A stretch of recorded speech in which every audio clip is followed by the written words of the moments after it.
Hello नमस्ते सबैजनालाई। म चाहिँ आज अल्छी लाग्यो दिनभरि बस्दा अनि यही रुमकै छेउतिर बसिरहेको छु है त। तपाईँहरू के गर्दै हुनुहुन्छ यसो लाइक कमेन्ट गरिदिनु होला है त।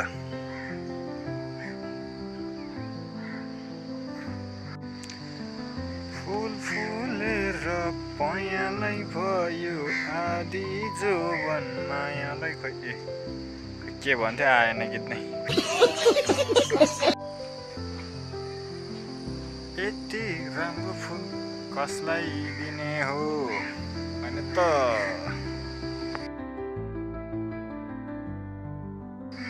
गर्लफ्रेन्डलाई लगिदिनु पर्ला।